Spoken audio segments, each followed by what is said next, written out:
intro. They'll pick up any stragglers, but otherwise everybody else is on time. So let's go ahead and begin. So thank you for attending. Hopefully you've joined us for the past 2 days or evenings, depending on location in the world. And what we've done previously is we've gone over the fundamentals of Sumo Logic and the certification, and then search mastery. Fundamentals was the basics, the fundamentals, hence the name. Search mastery that we did yesterday was query language. So hopefully you got a good feel for that. And then today is going to be administration, so setting everything up. Today is going to be a little bit slide heavy, but then we will be doing some labs as well, so it's not that bad. But just a heads up, there are to start is yeah, a little heavy. Otherwise, let's go ahead and get started. Same kind of ground rules as yesterday. Use the Q&A for questions, use the chat for not socialization, but other kind of stuff. Or socialization is fine as well. You guys were interacting with each other yesterday, and that's great. Let's keep doing that. Yeah, let's go. So as far as a course agenda, this is fairly accurate. We're going to dive in. We probably won't do the download at the first step, just no real need to, but then we'll get into data collectors and metadata. If you're with us on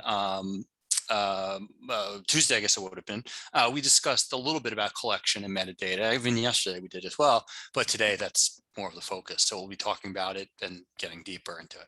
And then we'll do some labs. So what we're going to do with our labs today is we're going to actually set up a collector with 2 different sources of data, which is, it's a fun lab. I enjoy it. Then we're going to go ahead and jump back into the deck and talk about some optimization tools, some features that are good. And then we're going to talk about, as it says here, overview of the administration setup. So more from everything here is administrator, but there's really 2 sides of administration that we're kind of going to be talking about today. The first part is that data collection, that ingestion of data, which is an administrative function. The second feature is going to be more closely related to administration of the system, the passwords, the security, those type of things. Typically, or often, it will be the same individual doing both roles, but there's the ability, as we'll see when we talk about RBAC or rule-based access control, that you can have one person do collection, the other person do more traditional administration, password, that kind of stuff, and the 2 don't mix, or various combinations. So in the real world, you might find, even if you are an administrator or a high-level person, a high-level user in Sumo at your organization, it's possible you still might not even have all of these rights. And so we'll talk about what rights exist and stuff like that. Then more labs, and then the exam. So yeah, away we go. There was a question. So you can take the regarding the cert tests. So you can take the certifications one time and to earn a gift card for each thing you take. So if you do take 4 or 5 certs, you can get 4 or 5 gift cards. So just email those in separately to training@sumologic.com, and they'll take care of it. Oh, looks like yeah, I'll keep going. Matthew, go ahead and type the question and I'll get to it. So the question was, if you fail the test, can you retake it? Absolutely. You have unlimited tries at it. Yes, and then certainly once you do pass, then go ahead and send that certificate into training, and then we'll give you credit. Only get credit if you pass the exam, but since you have unlimited tries, odds are sort of kind of good you'll pass it. All right. And speaking of, Matthew and I didn't discuss this previously. His question was organic, but plugging once again. So to get that certification, send in a email to us, training@sumologic.com, and I'll remind you of that again later. And get that Uber Eats. So certainly, still encourage you to take care of that. All right, let's go a little further here. And then the backpack promotion. So what this is if you get 6 certifications, we actually have 10 current ones. So this, you only need to get 6 of them. And then you fill out the form, and I'll put the link in the form in the chat. then you can go ahead and get that backpack. So by attending Tuesday, Wednesday, and now today, you're already half the way there. So, and if you just email training@sumologic.com, they'll send you the link. So you don't have to worry about it too much. But okay, I'm going to skip this. We're going to download some stuff, but I'll wait until we get to it. But it shouldn't be a problem. I'm not going to have us log in yet because what I want to do is, like I said, a little slide heavy here. So I want to start with the slides. So, sorry, this chart you've seen, hopefully by myself, hopefully by somebody else, but you've seen this a few times at Sumo. And once again, a reminder of kind of the steps of everything of Sumo, data flow. And step one is certainly what we're going to be focusing on today, and that's that data collection. As mentioned previously, your data is out there in the world and it needs to be brought to Sumo Logic. How does that happen? Well, that's what we're going to talk about for the next hour. So, and then once your data is in, then that step two comes in where you start to search and analyze and use the query language that we used yesterday, and so on and so forth. And then, of course, visualizing those dashboards, those alerts. So step one really focused today on collection. Although, if I remember correctly, one of our labs, we actually do an alert that's administrative based. So we will still be doing an alert, I believe. But really focusing on the first block. Once again, just kind of reiterating what I just told you. So once again, that's step one about getting your data into Sumo. Step two is searching and analyzing, and step three, visualizing and monitoring. So a bit repetitious, I know, but that's kind of training sometimes. So now let's talk about data collection strategy. Let's kind of start to dive in here, if you will. Now this slide I showed Tuesday, I believe. And what we have here going on is the fact that we have at the top of the screen the Sumo Logic Cloud. And so that's where the destination is. That's where Sumo is. That's where the data needs to come up and reside. And so how do you get that data in there? Well, once again, that's what we're going to be talking about. What we're trying to show here is around the Sumo Logic Cloud are all those different other sources of data. And there's more than this, of course. I mean, there's not an infinite amount, but there's a lot of different sources of data. But here we have certainly the major, not probably 99% of them. And so what we're showing here is like on the right-hand side of the screen, these cloud properties, Azure, GCP, AWS. On the left-hand side, we're showing, it always feels weird to say it, but older technologies, things that are sitting behind firewalls, generating logs, possibly metrics. We're going to kind of look at both today in our lab. And based on where the data resides, it's going to depend how you bring the data into Sumo Logic. Once again, same goal, going to end up in Sumo Logic, but how do you get it in? And this is where the installed collector and the hosted collector start to come into play. With the installed collector, you are actually going to install a collector, a lightweight Java agent, somewhere on your environment, either locally or remotely. And it's going to be essentially a little listening agent that's going to take data and send it to Sumo Logic. It's going to be encrypted and all that, but that's basically what it's doing. It also is easy to troubleshoot because it does create its own log files, somewhat ironically, maybe. Now, the other flavor of collector is a hosted collector. This is going to be for those places or those environments where you can't install a collector.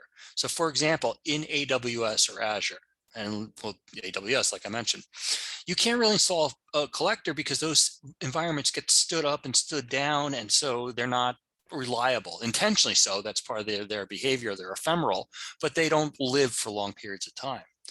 And so how do you bring your data into Sumo Logic if you can't install something? Well, that's where this hosted collector comes in. Basically, just simplifying it all, you basically provide your credentials to Sumo Logic and we grab the data on your behalf. Once again, a touch more secure than that, but that's the gist of it. And then the end goal is end result is the same. The data is now sitting in Sumo Logic. Doesn't really matter if it came from a hosted collector or an installed collector. It's then going to be sitting there for you, and then you can start to search and query it like we looked at yesterday. And we're going to be playing with the installed collector when we do our lab. I need to set up a lab for the hosted collector. I don't have one right now. I should, because it's easy to do, but I'll show you the steps just once again, because it's easy to do. All right, so how many collectors do you need? Good question. It depends. That's the question, that's the answer most of the time. So you can have a single collector, as it shows on the top, an installed collector on a dedicated machine. That's perfectly suitable. If you have a central collection point. So you can have one collector that's going to grab data, send it over to Sumo Logic, but you might want to have more than one installed collector. Now, why might you want to have more than one installed collector? Well, on the bottom half of the screen are some reasons. If you're going to be collecting or ingesting more than 500 separate files, you need two collectors. So if you're going to be ingesting 600 files to Sumo, you need two collectors. Memory CPU limitations. These collectors are lightweight, they really are very lightweight, but certainly if you have machines that you can't afford to tie up any resources, you might want to install another collector so that workload is kind of split up. Certainly geographical separation is a reason why you might want to install more than one collector. If you have data in Australia and California, do you want to have one collector in Australia where you have to backhaul your California data to it and then send it out? No, I mean, there's reasons why you might want to do it. I was going to say it's silly. It's not. There are valid reasons why you may want to backhaul traffic like that, but usually not. And so that's the reason why not. And then also if you're going to be logging a lot of events per second. Now we have customers that have a single collector. We have customers that have 10 different collectors. We have customers that have 10,000 collectors and more. And that's okay. It's just based on their environment, really their environment, their infrastructure, what they want to report on. They decide, what's appropriate. No fee for additional collectors. So one collector, 1 million collectors, doesn't matter. It's the data that's brought in. So certainly more collectors are needed sometimes. Now, within the collection options, there's actually two different deployment strategies specifically around the installed collector. So on the left-hand side of the screen, I have my hosted collector, which once again, I'm trying to show a cloud of data in the cloud, a collector installed or hosted in Sumo Logic, and then ta-da, the data is in Sumo Logic. That's the left-hand side of the screen here. The right-hand side of the screen is that installed collector, but what I want to show is two different, like I said, deployment options or methodologies of installation, and that's a centralized data collection model and a local data collection model. And results the same, data is coming to Sumo Logic. The difference is, are you going to install potentially a single collector that's going to get a bunch of data and send it over to Sumo Logic? Or are you going to install multiple collectors on each device that are going to send to Sumo Logic? There's reasons why you would do both, and we'll talk about the pros and cons of that, but that's something you kind of need to decide. Once again, you could use some centralized, some local, to combine the methodologies. The collector is the same exact one. It's still an installed collector. It's just, is it doing, not double duty, but yeah, kind of, is it doing more than it might normally? All right, so I'm going to keep going here. Now, once again, these couple slides are going over things I just went over. So with the cloud data collection, this is going to be helpful when most data is generated in the cloud by cloud services and then collected by Sumo Logic's cloud integrations. Essentially, if you're using cloud data, you're going to want to use cloud data collection. The common source types are cloud data related, S3 bucket data, HTTPS data, O365 data, GCP, et cetera, et cetera. Now the benefits, kind of mentioned these already, but repetition's okay here. It's hosted by Sumo Logic. And so since it is hosted, there's no software installation. Can be configured with a variety number of sources and is agentless, which is sort of the same as no software installation, but worth being listed as two benefits. The typical scenario is customers using cloud infrastructure. And so that's pretty clear, I hope. Now, two different models here regarding the installed collector are the local data collection model and the centralized. So the local is once again where the collector is going to be installed on all the target hosts and then is going to send log data that's produced on those target hosts to Sumo Logic's backend via an HTTPS connection. Typical source types, local files, Windows events data. The benefit here, no hardware is needed. You get direct access to your logs, pretty easy to troubleshoot. Now, the downside or the drawbacks are as such, and these are, while they are drawbacks, they shouldn't it's up to you to decide if they're going to be restricting drawbacks or not.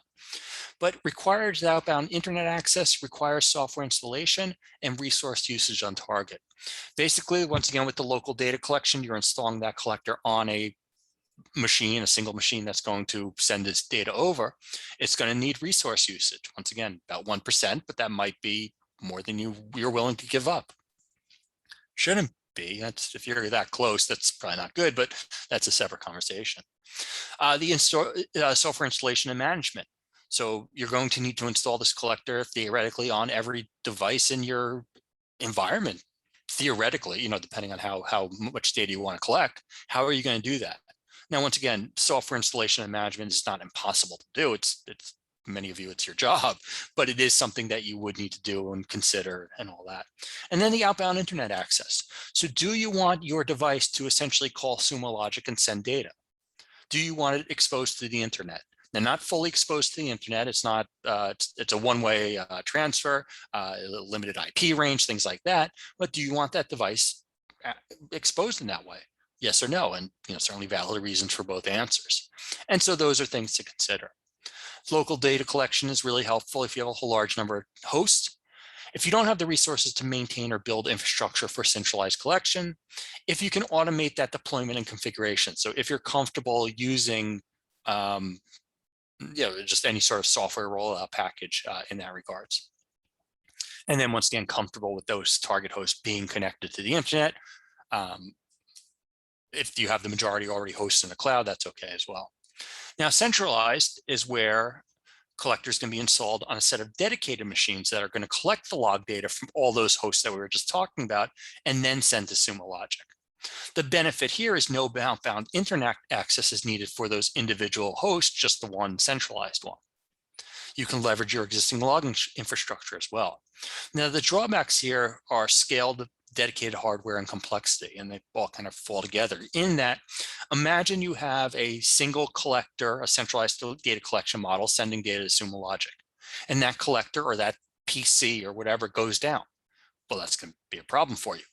And so you're going to need to consider that complexity of failover. That device may need to be dedicated hardware so that it has no risk of going down. Scale.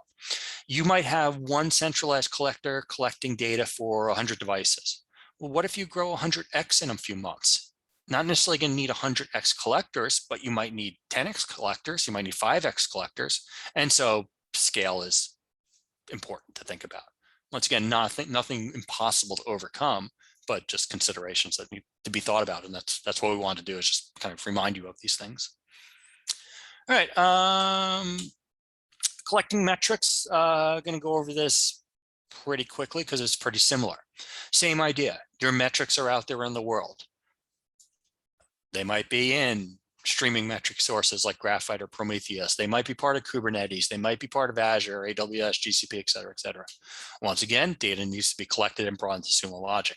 And we're going to play with that today as well. So what we're going to do is we're going to ingest logs and metrics from our collectors that we install.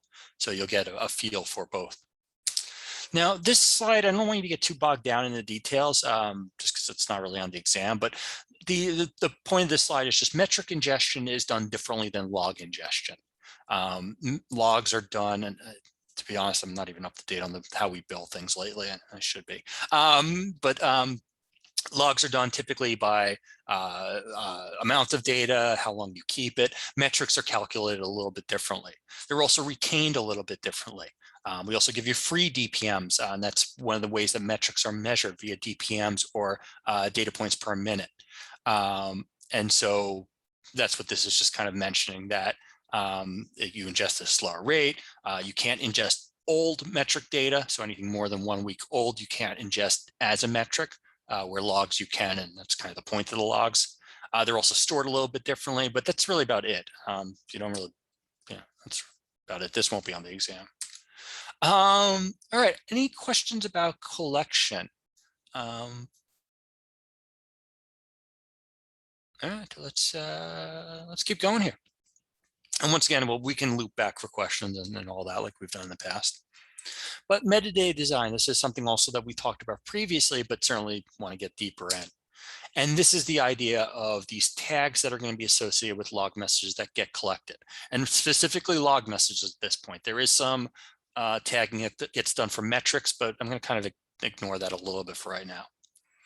So with the collection of the metrics, with the logs, regardless of if it's collected via installed or hosted, these tags get associated with the data. To make it easier for you and the system to locate your data. So that collector name gets appended to your data. Now that collector name might be easy for you to search for data. If your collector is called labs-acquia and you want to look for your labs-acquia data, you go to collector labs-acquia. The name is, synonymous. But what if you have 10,000 collectors? Those collectors are typically going to be computer names or machine names rather. And typically when you're deploying at that scale, those computer names are usually pretty meaningless. They're usually just a series of letters and numbers that probably don't tie back to much. And so are you and your team going to know that collector 9321 is retrieving your Apache Access data? You might, but probably not. And that's where the source category is helpful. It allows you to provide structure to your data. So in this example, I'm not sure why we switched to labs-acquia here. We never really do in any other place, but by letting you know that metadata tag, even if you don't know anything about the environment, it's lab data versus production data, and it's Acquia data versus many other type of data in the world. We're going to look at source categories in more detail in a few moments and more benefits, but this is the main one, is locating your data in this way. Now, with the best practices for your source categories, we recommend using this kind of nomenclature that I was starting to show here with the lab/acquia. Those slashes representing various components. Essentially the same way you would have components in a tree structure or a folder structure or root directory structure. You have kind of your top component, and then you branch out, and then you branch out further. And that we encourage you to do that. Those branches can be quite helpful. Of course, overdoing it with branches can be quite just useless, but certainly it's up to you. So what kind of name do you want to give these branches? Well, environment's a really good one. To separate your production data and your UAT data and your dev data, make a component called environment, and then give it those environment names, prod, UAT, etc. If you're only ingesting production data into Sumo Logic and you have never any other plans to bring in any other type of data, then having an environment name is probably not useful to you. Why bother? It's always going to be production data. But if you are going to have that diversity, then that's going to be a helpful description. Application name. Do you want to separate your Tomcat data from your Apache data from your Kubernetes data? Once again, if you're only having one application type of data come in, you probably could be using Sumo better, but also then that name probably isn't as helpful. Geographic information. Are you bringing in data from the East Coast and the West Coast? Do you care that it's coming in from the East Coast and the West Coast? If you do, with AWS data, for example, where those regions might be more important, then that might be more important. If data is data to you, you don't care where in the world it actually got collected, then region or geographic association is just not useful. Business unit. Do you want to separate sales data, security data, finance data, HR data, whatever, or is it all going to be a similar type? And so this is where ideally you plan this ahead of time. Once again, ideally. I'm going to go ahead and put in a helpful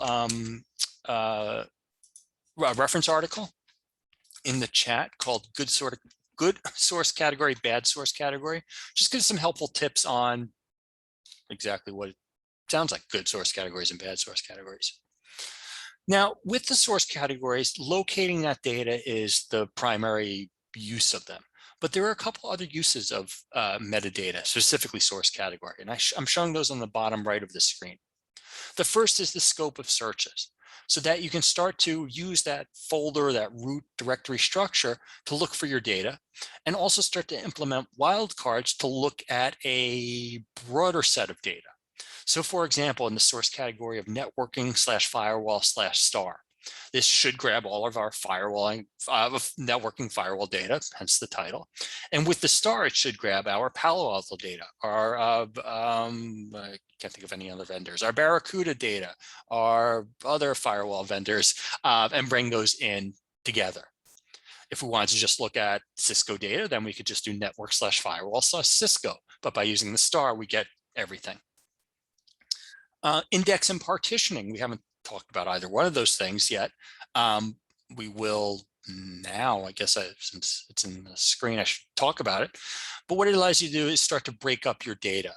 So you can essentially have different partitions, different buckets of data, and some of it can be, as we have here, production networking data. You can have another bucket for development networking data and keep those separate. And we'll talk about the benefits of that separation a little bit later. And then with RBAC, or role-based access control, you can control who sees what data. So I could go ahead and say, my security folks, I want them to access security, this source category of source category equals AWS/SEC/CloudTrail star. They can access that, but nobody else can. And so I can start to restrict what users can do, which might be or what access, what not necessarily what they can do, but what data they can access, which depending on what data you're storing is quite important to you.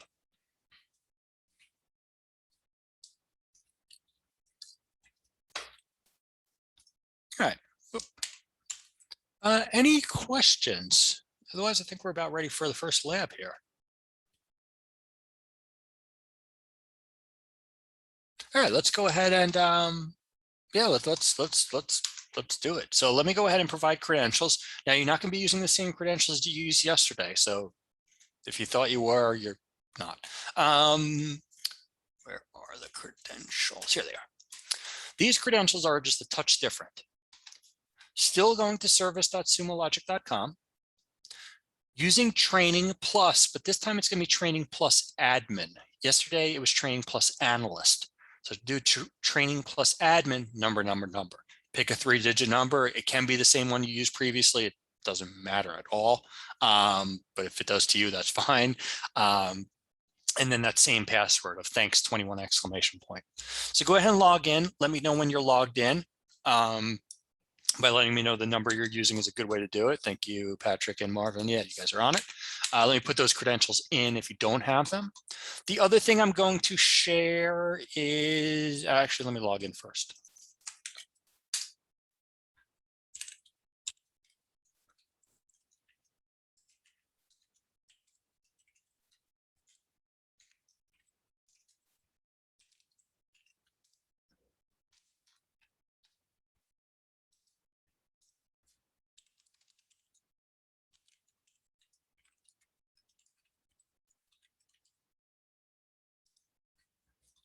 All right, so I've logged in. If you've logged in and you have something on the screen, go ahead and just close it. If you're getting an account that's locked, go ahead and just pick a different 3-digit number. Yeah, that's kind of weird, Marvin, but yeah, please do try a different one. And I'll actually write down that number. I think you were using 47, so I'll check that later. Okay, so we're logged in. I'm going to pause just another second, but I think, yeah, we have a quorum here. All right, once we get logged in, we're going to want to go to Learn here. Under the Learn tab will be our labs. So we're going to go into Learn, and we're going to go into Lab 1.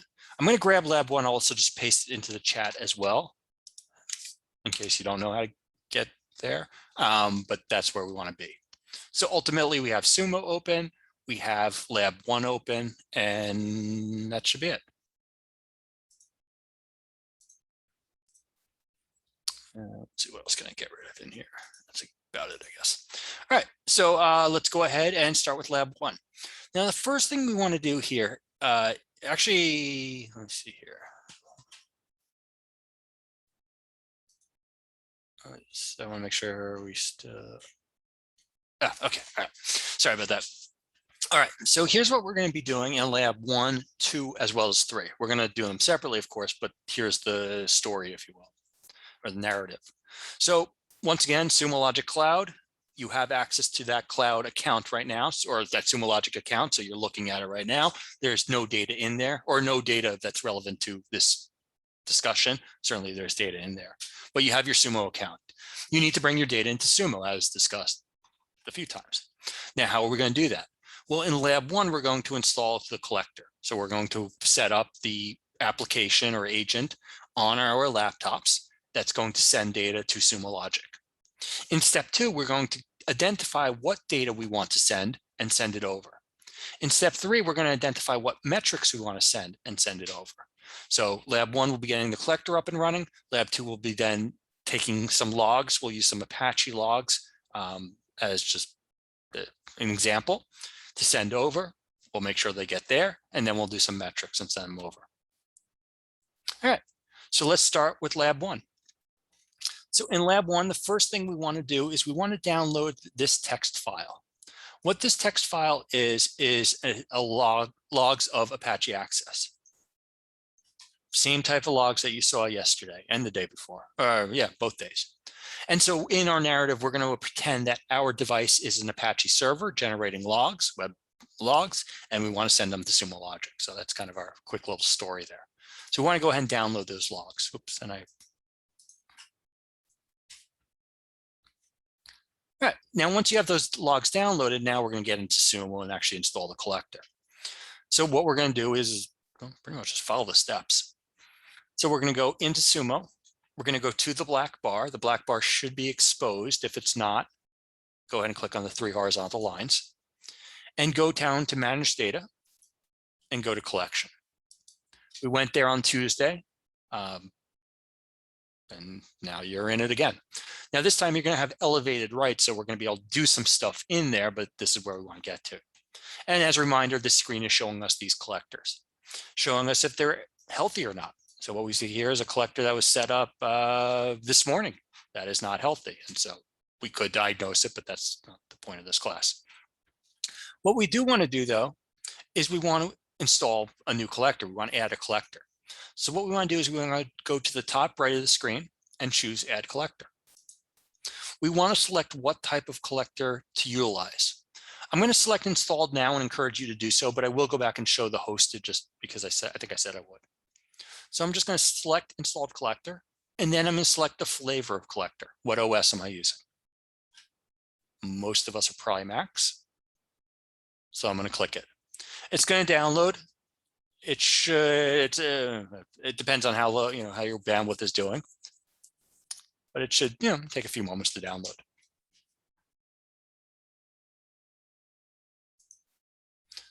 While it's downloading, I'm just going to show that hosted collector portion real fast. Here it is. It's really simple. Fill in the blanks here. And then what you will do is you will provide a set of data. So let me show an example. Here's one I've already set up. Basically, what I would do is I would tell the system, where is my cloud data? Is it AWS data? Is it GCP data? Oh, it's AWS CloudTrail, just because that's probably the most common. And then what I do is I basically go in here and fill in the blanks. Bucket name, access method, and kind of et cetera. And that's about it. And so going to kind of just, that's it for hosted. But yeah, that's about it. And then click save. It'll make sure it can connect and then starts bringing data back. Now let's go back to the lab and focus on what we should be, which is the installation of the installed collector. So hopefully your collector is done. If not, that's fine. I'll kind of wait, but if it's not that big a deal if you're a step or a moment or two behind. Essentially, we're going to open the collector. So we're going to take that DMG file, might be an executable or whatever, and open it and run it. It's going to run like a pretty typical file.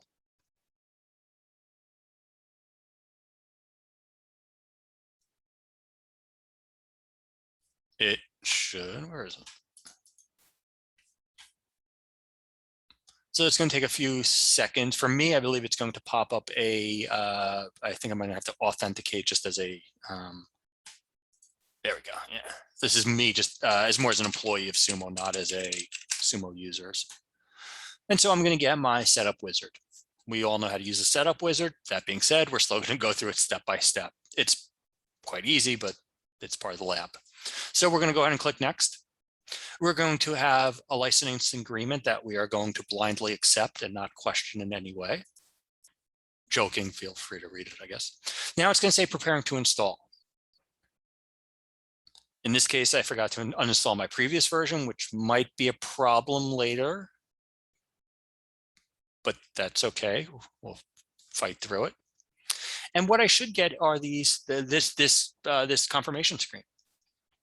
And what this confirmation screen is confirming is a few important pieces of information, but one that's really important to me, and that's going to be collector name.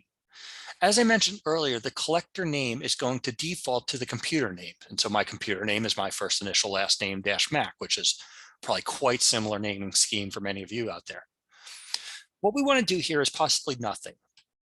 If the collector name is going to be familiar to you, then leave it alone. If it's going to be something that you can't recognize or is too normalized, go ahead and change the collector name to just something kind of unique. We only have 20 people here, so I doubt there's going to be much overlap. But if your collector name is just collector or computer, maybe just stick an initial on it or something, just a number, just something, like I said, sort of unique. You do have other options in here. We're not going to utilize any of them today, but you could set up proxies, that kind of thing. Time zones, we actually don't do that in here. So in this case, we're just going to next through it and just click next on this summary screen. Now here we're going to decide how do we want to authenticate. We're about to send data to Sumo Logic. We're not going to let anybody send data to Sumo Logic on your behalf. We need to authenticate that they are you. And so how do we do that? We have two methods. They're really similar. We're going to use the access key today. I'll explain why, but that's the one we're going to use. But the tokens work well. And if you want to even play with the token while we're going through this exercise, that's fine. Just the access key I'm going to select. I'm going to click next, and now I need to get that access key, an ID. It's a pair. So how do I get that? Well, I'm going to go into Sumo Logic for this. So I'm going to keep my wizard open. I'm going to go back into Sumo Logic. I'm going to just ignore this mess. And what I'm going to do is I'm going to go, there's really two ways to do it, but I'll show you the recommended way, is to go down to your username. So in this case, it's going to say training admin 123 or 395 or whatever, and click on it, and then choose preferences. So once again, go to the black bar, go to your account or your training account, click on it. It should expand out a little bit, and then you should be able to select preferences. From the preferences screen, what I want us to do is click on add access key. So we're going to click add access key. It's going to ask us to put a name. The name is really kind of irrelevant. Well, sort of, yeah, it is. I guess you'd want to put something sort of related to, install, collect, but for the most part, it really doesn't matter. And then we're going to click create key. Now, what's going to provide us is an access ID and an access key. And we're going to take those two pieces of information and paste them into our wizard. So we're going to take the access ID, copy it, paste it in. Take the access key, copy it, and paste it in. Now, before I click on the next on the wizard, just to finish up kind of talking about the access ID and key pair. Once I click done here, I will never see this access key again. So if I need to store those type of keys in some sort of locker environment, would be the time to do it. You can add new keys all the time, but if you do want to retrieve them, you can't. The access ID and key are also going to be used when you use the API. So this is a great way to use an API, set it up, not use your credentials, but still be able to authenticate. And that's why you don't use your own credentials when we set up the wizard, because if you leave the company, the access key can still live, where your account could get disabled. So after all that, like I said, I'm just going to click done here, and I don't see the key anymore. And now I'm going to go back to my wizard, and I'm going to click next. Now at this point, it says, please hold while we connect to Sumo Logic, and it's doing exactly that. It's attempting to connect to Sumo Logic with the authentication key, That's not good. Let me see. Let me redo it.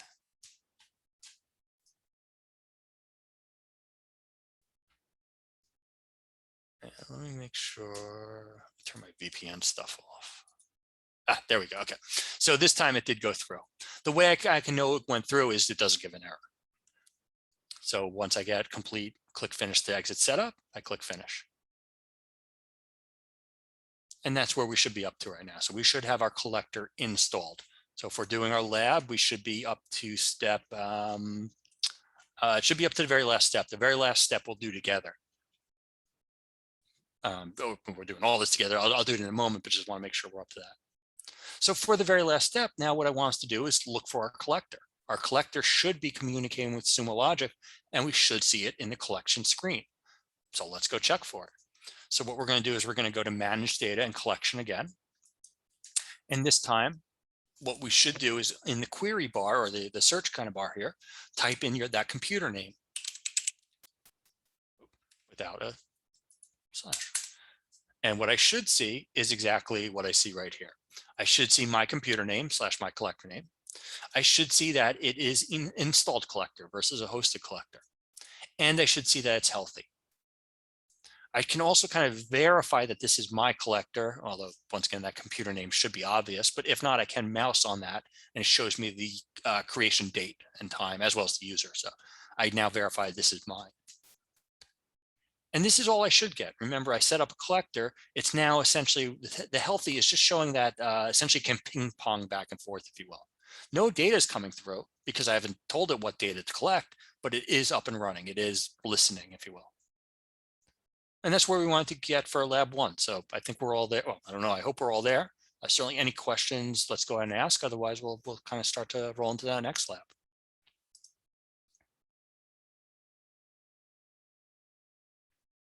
And keep in mind, if you need either to catch up or what have you, you have access to this account for the rest of the month. So you can, feel free to come back in here and do that. I'm not going to comment about Mac support yet. So, oh yeah, the last step. So that's it. We're done with lab 1. Sorry. Now what we want to do is lab 2, which is going to be adding that source of data. So if you remember in lab 1, we grabbed that Apache logs tutorial text file. What we want to do now is we want to go ahead and reference that file in the collection method. So that is our file of data. That is our log file that's being generated on our web server. Or I'm using kind of air quotes for a fictitious web server. And now we want to send that data to Sumo Logic. So how do we do that? Well, that's what this is all about. Now, the first couple of steps here might be necessary for you. They may not be. What we're showing you here is how to move the Apache file to a temp directory. Based on if you have it in a temp directory or not, you might not be able to access the file. We've actually found this is really more of an issue for Sumo Logic employees, not necessarily users of Sumo. So while we typically have to go through these hurdles, you shouldn't or may not have to, but we include the steps anyhow. So what we're showing is here, like I said, is taking that file and just moving it over to a temp directory. And then that temp directory is able to be read. It goes a little above my head as far as permissions and Macs and how that works, because I'm really more Windows based, but that's essentially what's going on here. That being said, let's go ahead and proceed with the lab as best as we can. So what we want to do here is we want to go ahead and go to, I'm just going to try and do this real fast, actually. Let me go. Just going to make sure it's in my temp file. Yeah, I'm having a problem with that. Okay, so we'll continue. I might have an issue, but as a group, we should be okay. What we want to do there now is we want to go back into our collection screen in Sumo Logic. So here is our collector, and the way we're going to send it instructions is through this interface. And so we're going to click Add Source. We have a source of data we want to add, that Apache file. And so that's what we're going to click on, Add Source, for our collector. Now what we're going to do is tell the system what type of data we want to ingest. Is it metric data? No, we're actually going to do that later. Is it Docker data? Well, no, that's not today's class. It is going to be a local file. Now, why is it a local file versus a remote file? It's a local file because it's going to be the file is local to where the collector is installed. The collector is on your laptop, the file is on your laptop, they're both local. If the file was someplace remote, then you would choose remote file. So we're going to choose local file here. Now we're going to kind of fill in the blanks. What do we want to call this? We can call it whatever we want. Apache logs is probably a good name, but call it whatever you want. Apache log sounds good. Now we need to specify the file path. This is going to be the file path specific to where that Apache log file is. So if it's in that temp directory, specify that. If it's using Windows, you're going to specify the UNC path. And this part is where people mess up, including myself. But that's what you want to enter here. And so that's what I'm going to specify. Whoop, that's not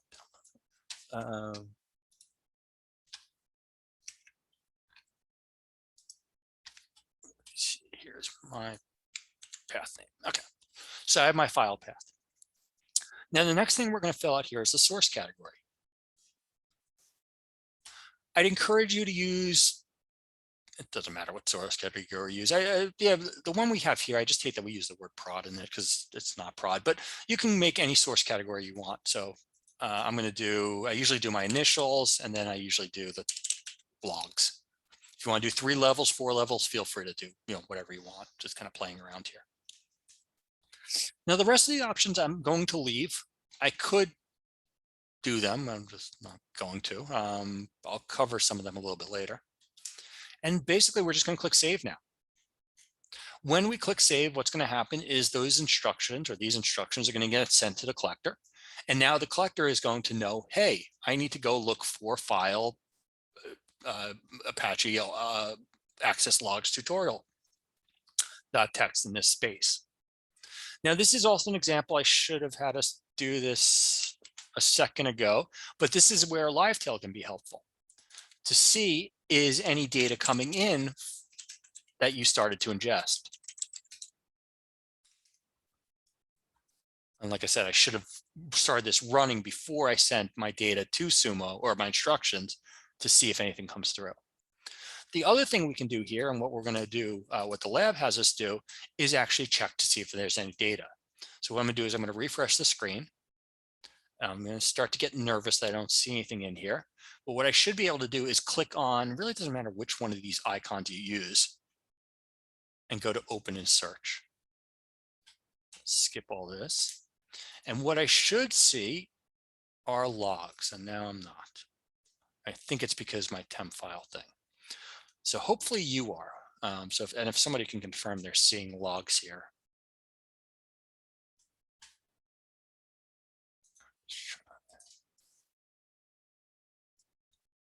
Yeah, I think I screwed that up.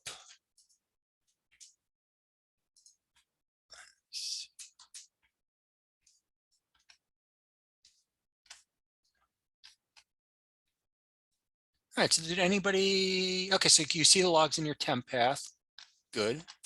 And then do you see them on just on your in here in Sumo? And anyone else, hopefully you are seeing them. They will exist. All right, good. So Justin is saying, I am not, and I don't want to, I was gonna say I don't want to waste time troubleshooting. Yes, that would be a good exercise, but yeah, it's a temp thing. I'll fix it in the break. I don't want to have waste your time watching me fix something. But hopefully you saw data, and if you did, that's kind of the big ta-da. Now data's in Sumo Logic. Now, the next portion we're going to do is the host metrics. And even if you're having problems with the logs, the host metrics works easier. You'll see it's easier to set up. So let's do it. So in our narrative, we have our collector. We have our logs hopefully coming in. Now we want to bring in our metrics. So how do we do that? Very similar steps to the way we just did it, except much easier. We're going to go back to our collection, and we're going to go back to our, let's see.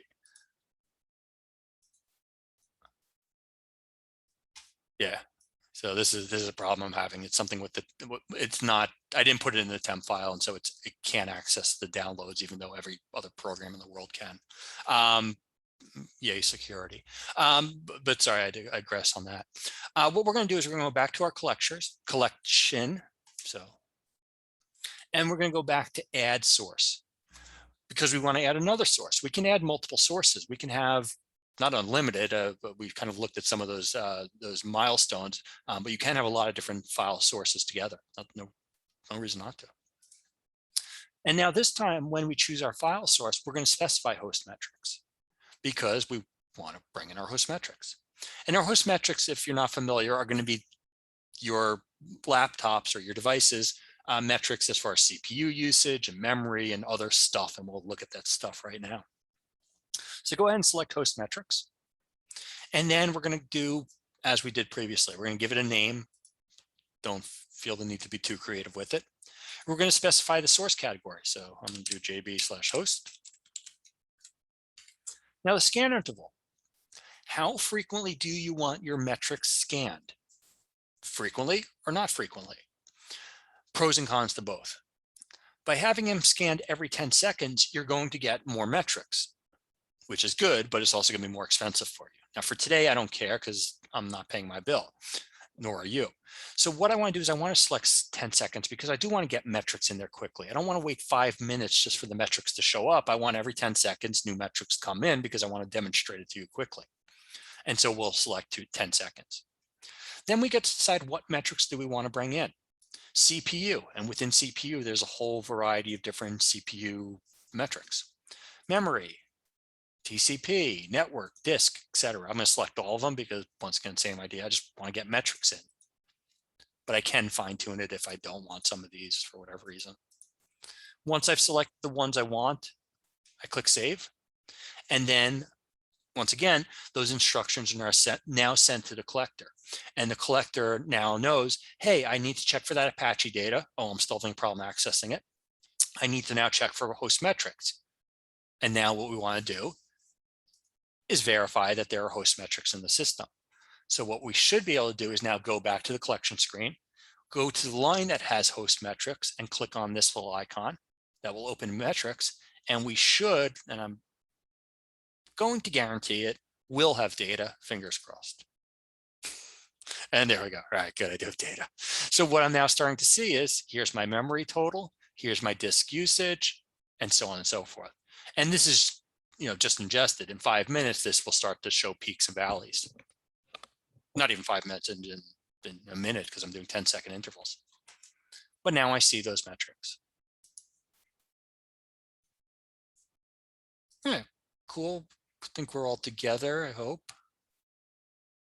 So what we want to do in the next portion is introduce an app, specifically the host metrics app. Sounds like a good app to use for a host metrics discussion. The reason we want to show this app is a few reasons. One, it fits here perfectly, but also the benefits of the apps, the ease of using them as well. And so the best way to show it is to do it. So let's see what this app is going to help us with. What we're going to do now is we're going to go back into Sumo and we're going to go to the app catalog. And we're going to look for the host metrics app. We can either type it up here or we can go ahead and just search for it in alpha order. We want to use specifically the host metrics one, not the process. So we're going to go ahead and click on it. And we're going to select add to library. When we select add to library, we're going to give the app a name. We may not have to create a unique name, depending on if somebody has used your account previously or not. So you might need to do something like that. And then we're going to put the source of where that host metrics data is. What source category is it? And so I'm going to use JB host. Yours is probably similar. And if yours isn't working, feel free to use mine as well. And then I'm going to click add to library. The system is now going to take these queries that somebody at Sumo has created around host metrics. It's going to reference the host metrics data and put the two together. And now if I go to host metrics overview, knowing nothing about host metrics, I now start to see my average CPU idle time, my free system, load average 15 minutes, et cetera, et cetera. And for somebody that knows what to do with this is going to be quite valuable information. It's also going to continue to load. So as we start to see, it's populating the graphs. And I could also put this on live mode. I think we had that discussion previously, and now it should refresh and load live consistently. All right, cool. So yeah, hopefully everybody's good. I think we are. I hope you kind of enjoyed those labs a little bit. Certainly, you know, feel free to do any of that again if you want. Let's see, a good question here. So the question is there a way to make a generic access key? There really isn't. It needs to be owned by somebody, but when that person leaves or their account is terminated, it can be moved to somebody else, like our content, library information. But no, in the way you're thinking about it, not really. Yeah, but I certainly understand why you'd want to do that, Marvin. Good question. All right. Let's see. Let's keep going here. Actually, let me go back to my deck. I feel like I probably have trailed from it.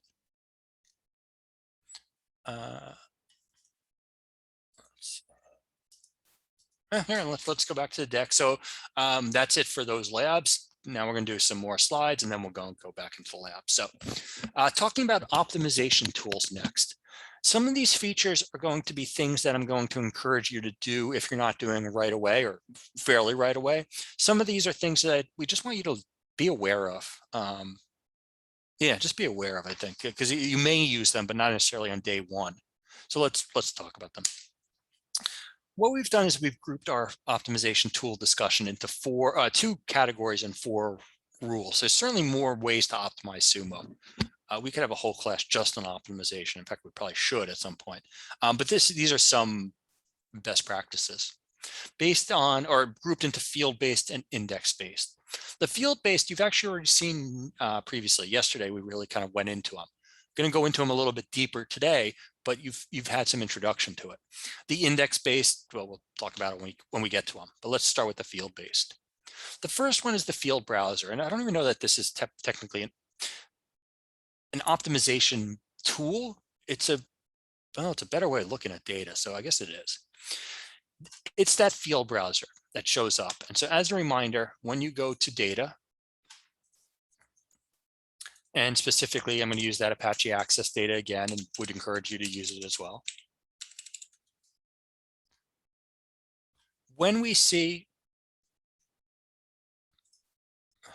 this is this thing right here. When we see this portion right here, this is the field browser. So this is what we're reminding you of.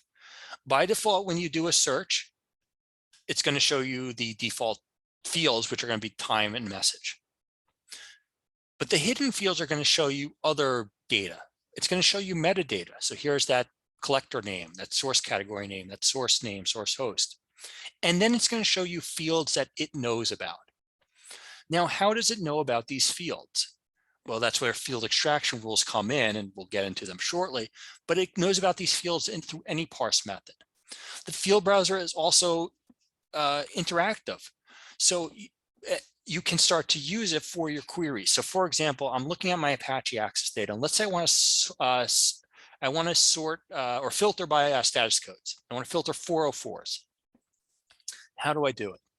Well, what I can do here is I can go to status code, and if I click on it, it's going to show me the values. It's going to actually show me the top, I think top 10 values. Yeah, top 10 values.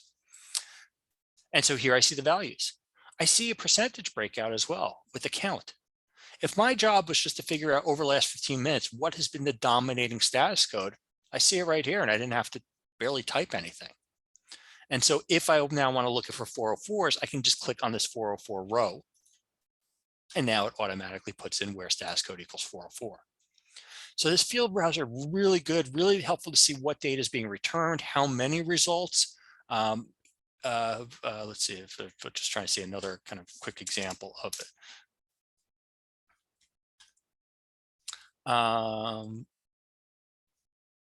Yeah, for status code. So here it has 8 results. Well, maybe we're expecting 20 results, and this is too few. But it's starting to give you some understanding of the data that's being returned. I really encourage you to start messing around with this.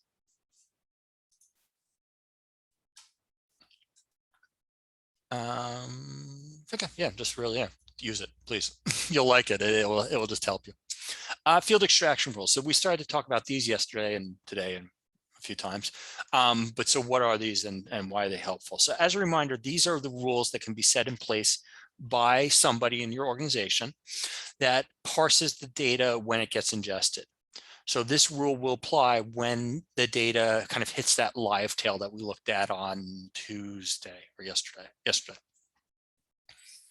So what we're seeing here, this picture is really not that great, but what we're starting to see is, let's just go into it in the system. So what I can do is I can go to manage data and go to logs, and I have my field extraction rules. I have ones that are set up, but setting one up is pretty easy, and I think showing the setting up of one will help. So what I want to do is I want to give the rule name. That's kind of always the first thing to do. Do I want to apply this at ingestion time or runtime? Ingestion time is really when we recommend it. If you're using JSON as it says, you might want to do it at runtime, but for right now, just ingestion time is recommended. What data do you want this rule to apply to? All data, specific data based on source category, based on collector, probably source category would be good. Now you need to provide a parse expression. What expression are you going to use? What we have here are commonly defined sources of data. Probably the most common sources of data. Apache Access, AWS data, CloudTrail, Palo Alto network data, etc.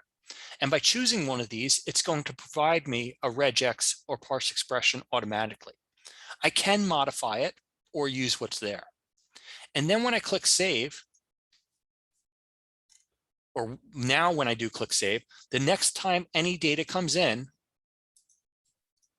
specifically labs/apache/access, this rule is going to apply and parse out to make sure.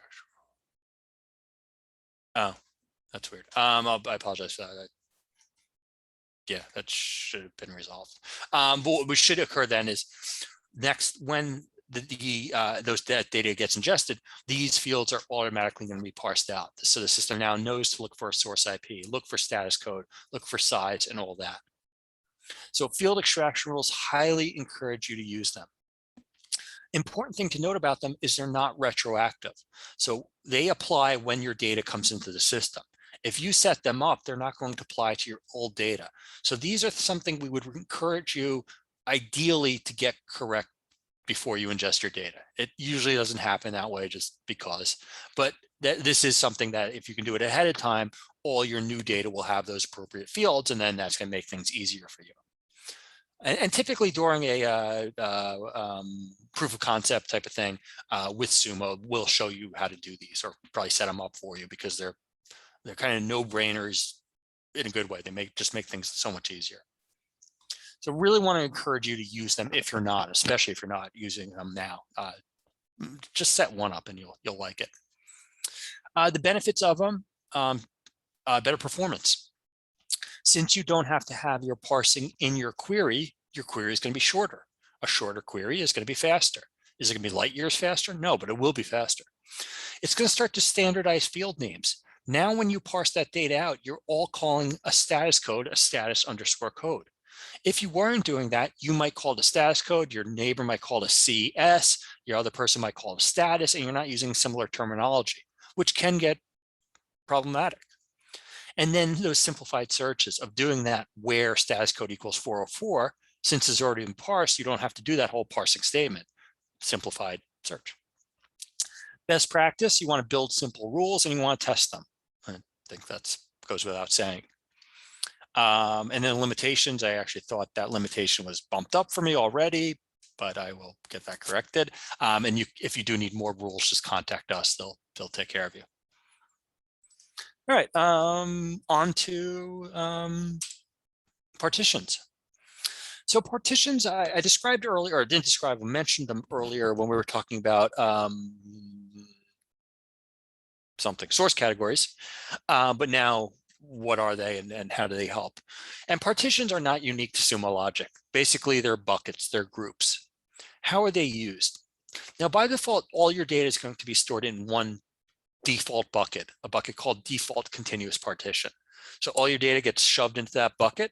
And when you want to do a query, your query goes to that bucket and looks for the data and brings it back. Essentially, it's more technical than that, but that's a pretty good description. What you can do with partitions is create individual buckets for, well, many different reasons, but for individual projects, individual groupings. And so what we have here, for example, is we have our default continuous partition, which has a bunch of data, but then we've broken out our data into environment, production versus dev versus QA. Now, why would I want to do this? There's a few reasons I'd want to do it. The first is when I do a search on a partition, it's going to just search in that partition, which will mean it's a faster search. If I want to look at production data, I don't want to go to our default bucket. I want to go to the production bucket and grab the production data. So that's going to be faster. The other thing that's really helpful with the buckets, and it's actually a kind of newer thing, I don't even think it's really on this slide, is the fact that you can have variable retention rates. So what you could say is I want to keep my production data for 1 year, but my dev data for 6 months and my QA data for 3 months, or vice versa, or whatever. And so that's something that's new that is really helpful with the partitions. Previously, it was kind of one data came in and kept it for a period of time, and then it was expunged. But now you can put it into different buckets, keep it for different periods of times, and also when you go to run that query, it should be faster. So partitions is not necessarily something I'd encourage you to do like day one. If you need to use them, of course, they're there for you, but there's something kind of there, usually a little bit better kind of grow into. You can't have more than 20 partitions, although that might be raised by now, but it's still pretty close. And then you do want to have your partitions and consist of between 1 to 30% of total volume. You wouldn't want to have a partition that contains 95% of your volume, because then you're not really gaining anything. But you might want to split it up into a couple different buckets. And so that's just a suggestion. So yeah, partitions are pretty helpful. Can also use them for RBAC control as well. For a role-based access control. Scheduled views, also not that, it's good. Scheduled views let you take a query and run it in the background indefinitely every minute, and those results get saved. So where this becomes helpful is, imagine you have a query that is going to be performed across a large set of data, and it takes a lot of time. And how much time is a lot, that doesn't really matter, but it takes a period of time. With the scheduled view, you can have that query run periodically every minute, and it's going to bring back those results from the previous minute, allowing you to get quicker results. The results are going to be delayed by 1 minute, but you're going to get them faster. And so this can be helpful in a few circumstances, not all, really not all. But where it is helpful is if you want to do some pre-aggregation for your data. This is where it's going to be helpful. So if you have 6 months worth of data, do you care that that data is 1 minute delayed? Probably not. And so you can then retrieve that 6 months worth of data quicker and start to work on it. So it's good. It's not, it's a good feature. It's just not something that everybody uses. Yeah, so here are some examples of using scheduled views. Yeah, they're accurate reasons for certainly web access if you want to look at certain logs and look at traffic patterns for those app usage metrics, but all the kind of same idea of looking for things over time. The user behavior, if you want to look for the last 60 days, so you can take that big chunk of time and look at it, not worrying that it's up to date by the minute. It's 1 minute behind, which is usually sufficient. All right, so that's that. Let's go back to, yeah, let's do more slides. All right, more slides. Yeah, let's do a few more slides. So talking about, as it says here, overview and data management. So within the system, there is the account overview page, which we'd encourage you to go into. And I'll for these slides, I'll kind of jump back and forth in Sumo. So the account overview is if you go to administration and go to account, this is that overview. So it's going to give you information about your contract period, how much of Sumo you're using, how much you've purchased, other usage statistics. There's also going to be a data management option here. This data management option, I'd encourage you to check because we're going to play with it in a second. What this allows you to do, or allows us to do on your behalf, is track your volume, not in a weird way, but in that you can now start to see this set of data was utilizing this much space, and this was using this other amount of space. The account overview kind of gives you an understanding of that. But the data management, then we're going to look at it, the data volume really gets into my Lab Apache data was taking up 10%. My O365 data was taking up 35%. It spikes since this to then. And so I can now, as a billing person, start to attribute who is using what part of Sumo. And that might be important in my organization. It might not be, but usually it is. Now, what I want to do here, let me see, I think this is part of the labs. Let me just double check. Yeah, what I want to do now is I want to go ahead and do lab 4. Wait, let me see. Let's do lab 4 and 5 now. So there's 2 features that we're going to be able to enable. One is going to be the data management, the data volume option, as you're seeing right there. And the other is going to be a audit option. The audit option is going to allow you to see who or what your users are doing, which for security and as an administrator is going to be quite important. So what we're going to do now is we're going to go through both steps in lab 4. We're going to basically install 2 new apps that we haven't done yet. And so let's go ahead and do it. So we're going to go into lab 4 and we're going to go install the audit app. So what we're going to do is go to the app catalog again, go to the query box and probably just type audit, and then look for that one singular word audit. Click on it. Now, in this case, we're going to click add to library. And what's nice about the audit app, as well as the data volume app, is we don't need to specify where it resides or where that data resides, because it knows where it resides. It resides in Sumo and it knows specifically where or what folder, what location, and we don't even have to know. So we don't need to put anything. And so what we can do is we can just put our initials again if we need to do something unique, and then click add to library.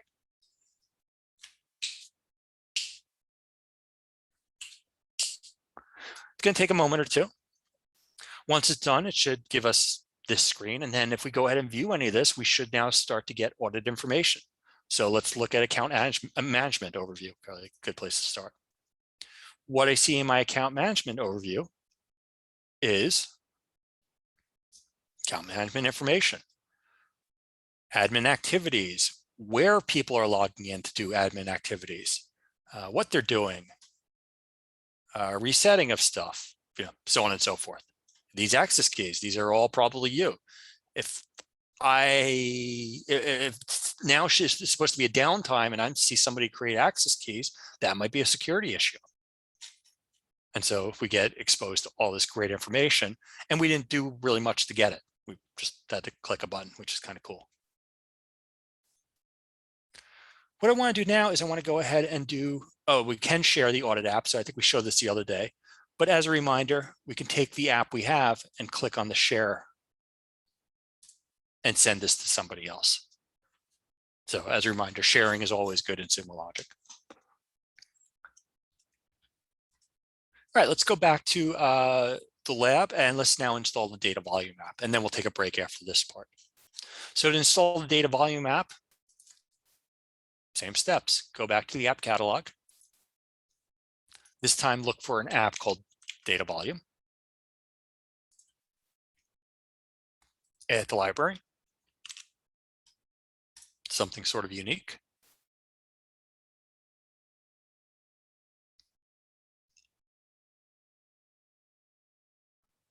And now we should see our data volume information. So now if I go to data volume overview, for example,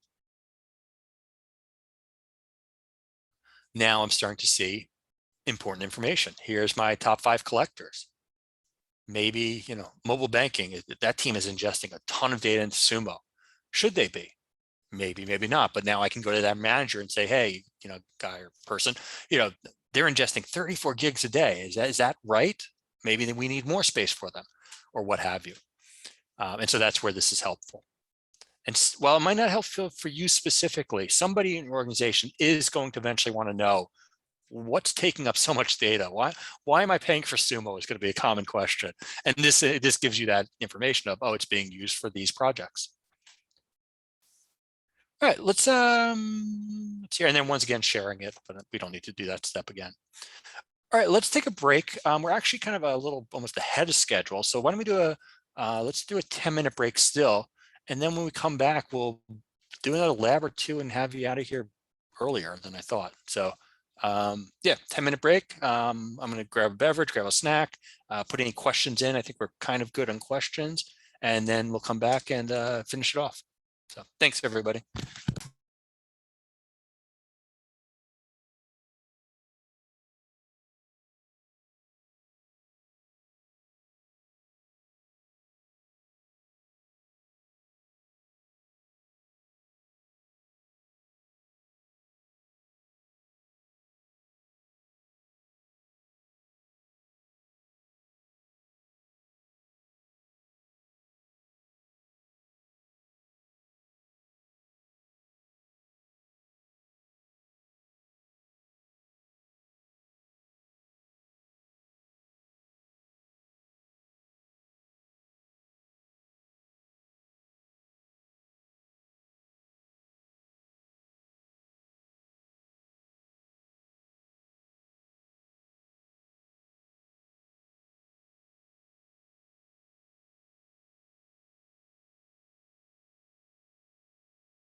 All right, welcome back, everybody. Hopefully you enjoyed a nice little break. We're really going to dive back in here. We're pretty further along than I thought. So let's go ahead and continue and yeah, let's finish up.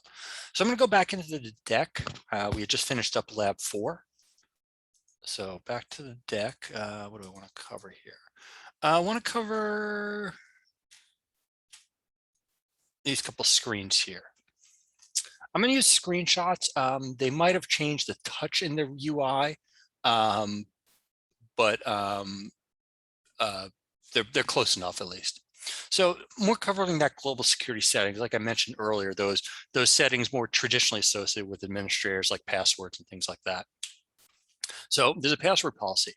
We'd certainly encourage you to use SAML, and we're going to talk about that in a second. But if you want to, or don't want to rather, and you need to specify a password requirement, you can do so.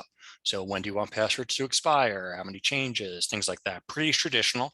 Certainly would recommend you mimic your company's policy if you have one. Whitelist settings are going to be helpful. This is going to allow you to whitelist specific IPs or CIDR ranges, which are groups of IPs, to allow those people or those IPs to log in and or use the API as well as use the dashboard. So what you could do is you could block everybody from using the API except those people that are coming from your internal IP. They have to VPN through you or something like that, which happens.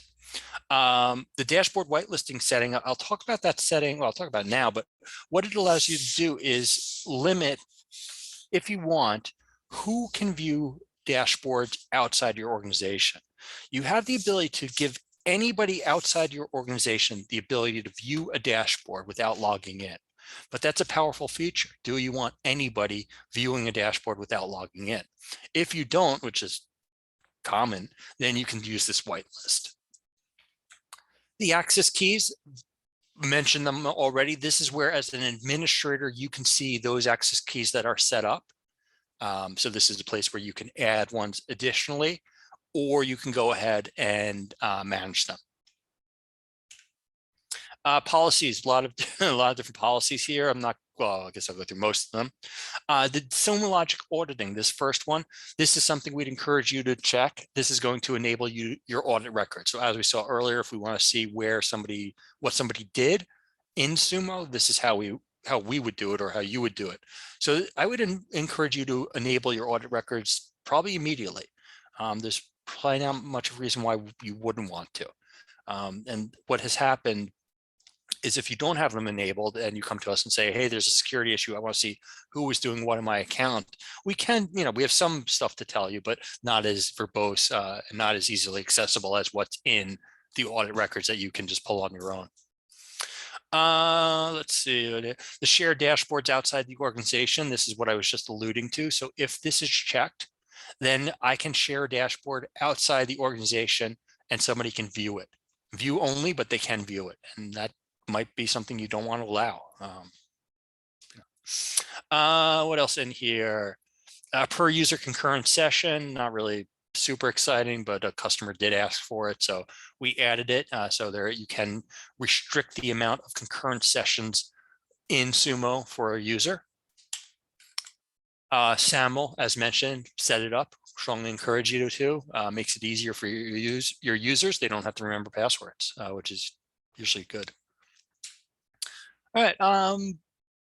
Next topic is user and role management. You need to add your users to Sumo Logic, like with many other systems. And to add them is pretty straightforward. We need a name, first name, last name, and we need an email address. That's it. The other portion we need, or you need to define, are the roles. What do you want that user to have access to? Everything, nothing, part of the system, you need to specify. By default, there are two roles created automatically: an administrator role and an analyst role. An administrator role is kind of typical God role: manage users, manage roles, manage collectors, manage everything. The analyst gives the user the ability to access data, but not access collectors or manage users. And we've actually used both of these roles in the past 3 days. So Yesterday and the day before, you were an analyst role. Today, you're an admin role. We could, and we don't really, but you can also fine tune the roles, and we'll talk about that in a moment. But the roles that you had access to the past 3 days are pretty accurate to the default roles. Now you can modify those roles or create new ones. So what I can do is I have a list of capabilities that I can create. So here, for example, I've created a rule called Apache only. And I could say, I want users that have this role to only view collectors. They can't manage collectors, but they can view them. And they can manage monitors because, but you can now start to go through this and decide what you want your users to do. When you do the user's roles, or excuse me, when you do the roles, you also have a search filter. And I showed this earlier with the ability to use the search filter to control what a user or what a role can search for. So if I put the source categories lab/Apache, this person can't access labs O365 data. They can't access production Apache data. They're very locked into what they can do. And that might be important to me. Okay, and that's about it for a rollback, RBAC, excuse me, role-based access control. And then content sharing. This is a quick one. This is really more of a reminder, but as a reminder, sharing is good. Highly encourage you and your users to share dashboards, share searches, just good for collaboration, yay sharing. But there's also a feature called the admin recommended. And what that allows you to do is call attention to the content. So when you go to your, I got kicked out. When you go to your library, there should be an admin recommended folder or bucket. And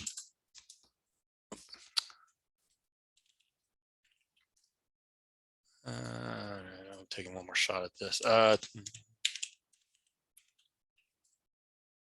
right, there we go.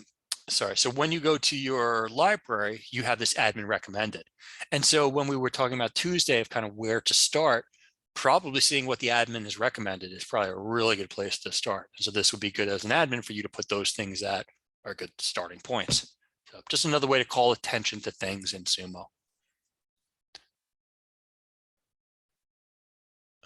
A good question. So the question was about the recently run searches and open.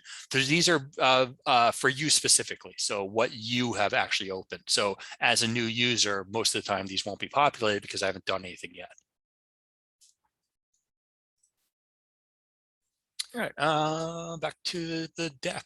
Let's see. All right, yeah, we got one more lab, so let's do that. So we're going to go back to the lab guide now. We had done lab 4, so we're good with that. Lab 5, we're going to skip. Lab 5 is, I don't even know why we have it in here. It's basically going back and playing with the data that we just ingested. So what we could do is we could now take that metrics data and turn it into a dashboard or make it into a query and prove to you that the data is there, but I feel like we already did that. So I'm just going to skip it. But lab 6, I want to go over. It's a good way to kind of wrap things up. It's also, this query is a bit much, but the point of it, I think, is significant. So lab 6 is about alerting. Kind of a weird way to wrap up, like I said, in an admin class, but ultimately alerts are really helpful.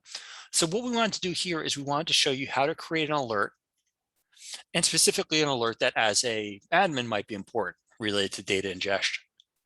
Because you or somebody in your organization are probably going to know when you reach certain thresholds of data ingestion. Once again, maybe you don't, but a billing person is probably going to care. Are you hitting 50% of your plan? Are you hitting 100%? Are you hitting 150% of your plan? Are you going over? These are things that the billing person in your company usually will cares about. Other people may as well, but that's really where it comes down to being important. So what we created here is a query that allows you to take the query and configure it into an alert. And so what this query is doing, I'll go through it. It should work. It worked recently, but let's go through it. It's pretty simple. Not simple, but let's show you. So what we're doing is for first looking at the Sumo Logic volume. So that's where Sumo Logic volume data is stored. Remember, we enabled that data volume flag earlier. That is basically this location. So what we're saying is look at the volume data and look specifically for the source category of collector volume. From that, go ahead and parse the information out. And so what we want to do here is we want to have the system parse out those volume log messages. So let me show you what they look like in raw data. Once again, this is starting to get really in the weeds a little bit, but it's okay. Yeah. So what I have for my volume data is I have these log messages. So it's starting to show me the collector name, the count, and the bytes, how much space I'm starting to use. So now I'm starting to see lab Windows data is using 53,000 bytes over the last 24 hours. Now what I'm going to start to do is take those bytes, and by the way, there's a lot of them. There's 25 per page, 641,000 log messages that have bytes in them. So what we want to do is, rather than talking about bytes, we want to take it to something that's a little more digestible, so gigabytes. So here we're taking our bytes and dividing them by 1024 and then 24 and 1024 again to ultimately get the gigabytes.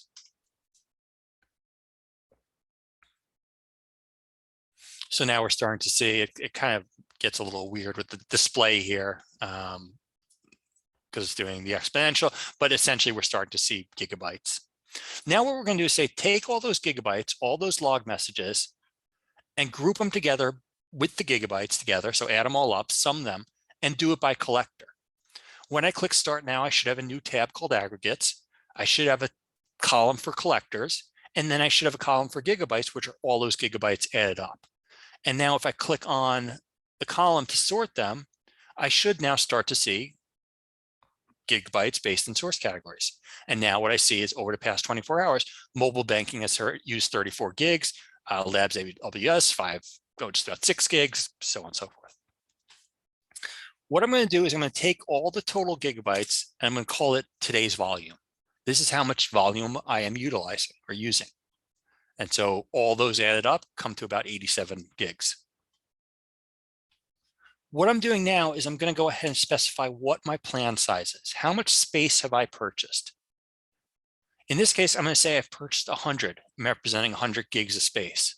And so if I've purchased 100 gigs of space and I'm using 87 gigs, I'm using about 87% of the system, give or take, but that's about right. And that's what I'm doing here is I'm starting to say, take the gigabytes, divide it by today's volume, start to give us a collector percentage of today's volume. So I'll sort it once again from high to low, just because the mobile banking really helps represent this. But now I'm starting to see that this is 39% of the daily volume. Keep going here. Taking today's volume and dividing it by plan size to see how much we are against the plan. And now what we're going to do is we're going to decide, when do we want to be notified? Do we want to be notified when we're at 50% of the plan? Maybe. Do we want to be notified when we're at 5% of the plan? Maybe, but we can start to define that. And that's what we're doing in this field. So we actually have it at, I think, 2%. And I don't know why this all just got wacky here. Let me repaste that in. There we go. So in this case, we're saying 2% of the plan. And then what we're doing here is we're starting to just clean things up. We're going to sort it, and then we're going to keep some fields and we're going to remove some others. And ultimately what we're left with now is how much space they're using against today and against the plan size. And we can start to be notified now. The next time we're above something, in this case, above 2%, we can turn this on and be notified. Now the question was, very good question. If you're an admin, is there a way to find out plan size just in general? Absolutely. So you can just go to administration and go to account, and this is going to start to tell you how much space you're using, how many credits you're using, and you can start to do it through the dashboards that we showed. But what we want to show, and I don't know why we show it here, it is a kind of a weird way to wrap it up, but isn't a query. I guess to kind of take everything we've learned over the past 3 days and kind of throw it together. But yeah, normally you wouldn't really do it this way. But you could if you wanted to. All right. That concludes pretty much the content for today. The summary, we kind of talked about ingesting logs, regardless of what type. It doesn't really matter. We didn't really talk about structured versus unstructured, but logs come in. You want to select the option of deployment that is appropriate for you, whether it's going to be hosted and installed, or it's going to be a mix of both. That robust naming convention for your metadata, that source category is really critical. Somebody at Sumo should talk to you about that. In the same way with field extraction rules, that should be discussed during your proof of concept. So if those terms are new to you as an organization, well, now they're not, you know about them, but go ahead and reach out to a Sumo if you have a rep, or if not, we can get you in touch with someone to understand those. Those are really just easy ways to make Sumo good and easy. Yeah, so those call to actions, once again, setting up that collector, specifying that source category, utilizing those field extraction rules. That's the other thing that I'd really encourage you to take home from today. And then those partitions in the right circumstance are helpful. All right, what we're going to do now is, as we've done the past 2 evenings, is take that assessment.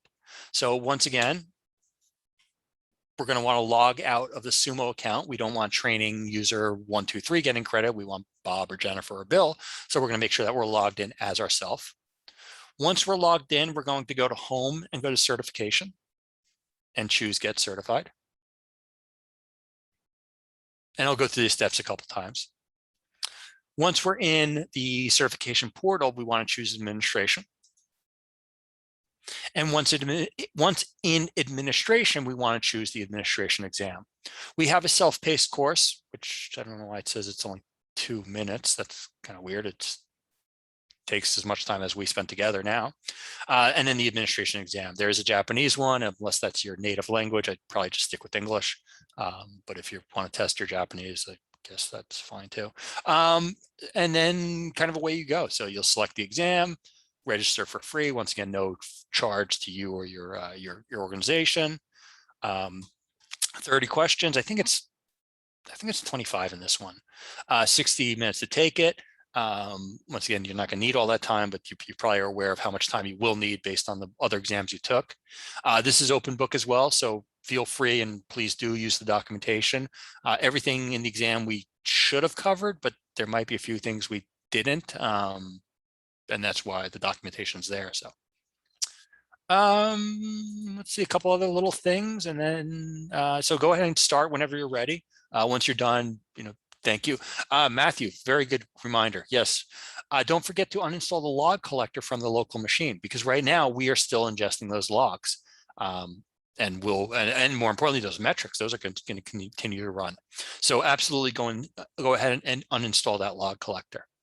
The other thing you can do if you want to, it's overkill, but if you want to, if you're that type of person, certainly feel free to go into the collector screen as well, and you can delete your collector.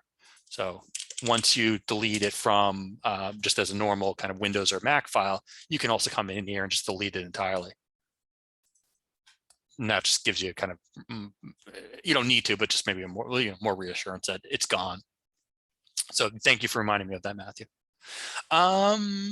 Let's see. So yeah, let's go ahead and start the exam. Once you're done, free to leave. Though, yeah, the reminder for the, I'll leave this one up, but once again, big reminder on that. Uber Eats, take our money, it's free food. And then the other thing I'm going to leave up here just for a moment, because I saw someone was having a little issue, was if you go to the certification and you're getting looped back to either the home page or to a query screen, go through these steps. You should only have to do this once. If you had done this previously in another session, you shouldn't have to do it again. But if you do, I'll leave, like I said, I'll leave them up for a few moments as well.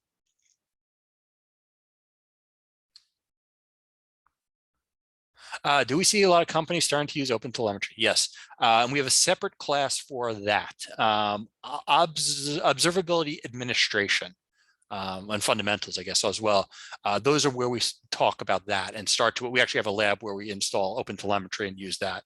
So yeah, that's the That's the future, or present, I guess. But yeah, we definitely are seeing that, Jarvis. So yeah, that observability fundamentals class and admin would be the way to go.